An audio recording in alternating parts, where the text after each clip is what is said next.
بریلویوں میں احمد سعید شاہ صاحب کاظمی ملتانی، انہوں نے بھی ایک تفسیر لکھی ہے البیان کے نام سے۔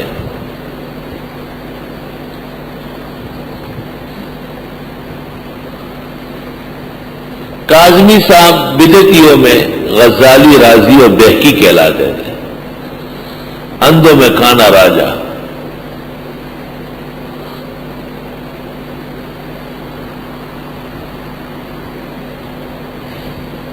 بہرحال ان میں بہتر عالم تھے۔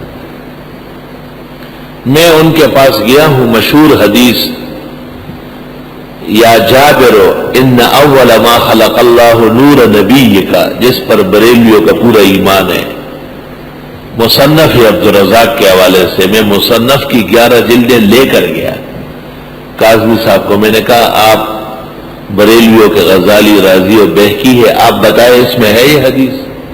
انہوں نے کہا نہیں۔ میں نے کہا اس کا حوالہ دینا جائز ہے؟ کہا پہلے سے بزرگوں نے دیا ہے۔ پھر مجھے کہا نشر الطیب میں مولانا اشرف علی نے بھی حوالہ دیا ہے۔ میں نے کہا مولانا اشرف علی صاحب اس میں ناقل ہے، ناقد نہیں ہے۔ ناقد دیوبندیوں میں انور شاہ ہے، اور اشرف علی صاحب نے فضائل میں حوالہ دیا، عقائد میں نہیں دیا۔ آپ تو اس کے ذریعے انما انا بشر مثلکم کو ہٹا رہا ہے۔ کہنے لگا نہیں، ہمارا بھی اصلاً فضائل ہی ہے اور مسئلہ وہی ہے جو آپ بیان کر رہے ہیں۔ لیکن یہ بات انہوں نے تسلیم کی کہ مصنف عبدالرزاق میں حدیث جابر یا جابر ان اول ما خلق اللہ نور نبی کا یہ موجود نہیں ہے۔ والحمدللہ علی ھذا۔ ہاں یہ بات ہے کہ چونکہ عالم بڑے تھے تو انداز فاضلانہ تھا۔ میں ان سے گفتگو کر رہا تھا تو بریلوی مجھے مارنے جمع ہو گئے، فساد کرنے میں تو اول نمبر ہے۔ کاظمی صاحب نے کہا یہ میرے مہمان ہیں، یہ مجھ سے پوچھنے آئے ہیں، آپ اگر ان کا تواضع نہیں کر سکتے تو یہاں سے دفع ہو جائے۔ سب بریلویوں کو باہر نکالا، اور پھر میں نے کہا کہ اور ملتان میں کیا دیکھو گے؟ میں نے کہا مدرسے دیکھنے ہیں، تو خود فرمایا کہ قاسم العلوم اور خیر المدارس دیکھنے گئے۔ کہے ہمارا مدرسہ تو سائیکلوں کا سٹینڈ ہے، بے حساب سائیکلیں کھڑی تھی، کہ گھنٹہ پڑھا نہیں پڑھا ٹیوشنوں کے لیے بھاگتے۔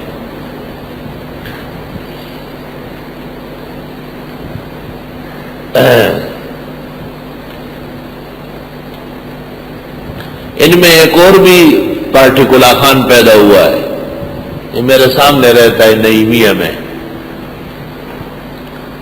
اس کا نام ہے غلام رسول سعیدی۔ غلام رسول سعیدی اس وقت بریلویوں میں ان کا راجا ہے،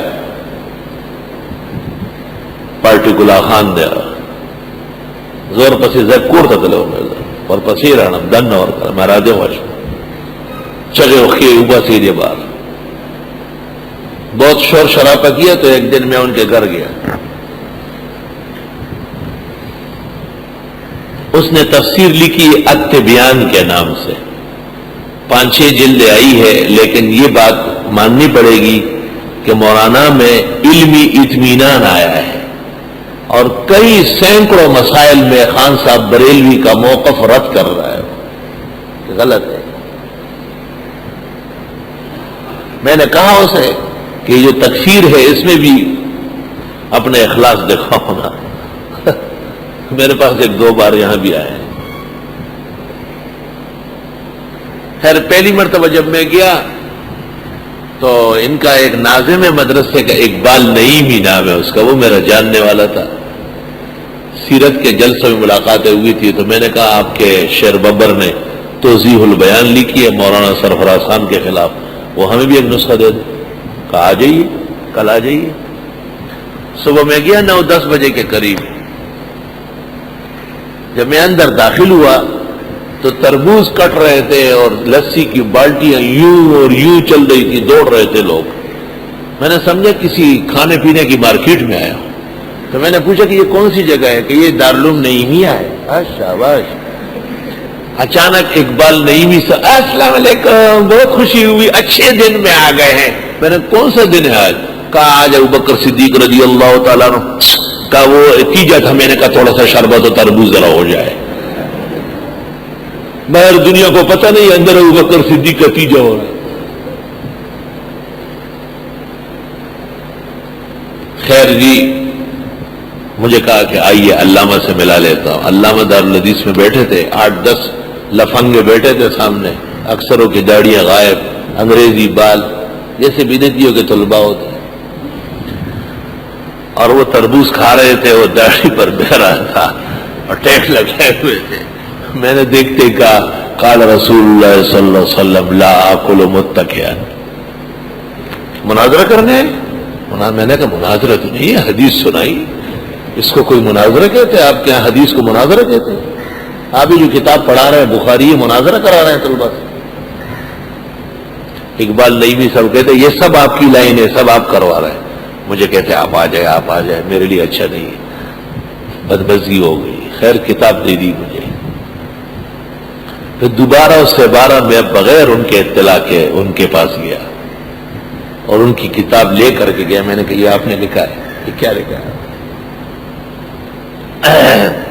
کہنے لگے ٹھیک کر دوں گا, ٹھیک کر دوں گا, پہلی طباعت ہے, چل رہی ہے, بھی غلطی بھی چل رہی ہے. تفصیلی تفسیر ان کے ہاں نہیں تھی, یہ آ گئی ہے التبیان کے نام سے. اپنے خیال میں وہ معارف القرآن مولانا مفتی عمر شفیع کا مقابلہ کر رہا ہے, یہ یاد رکھیں. لیکن قیامت آ جائے گی اور ان کے قلم سے ایسی کتاب نہیں آئے گی جو ہمارے بزرگوں نے لکھی.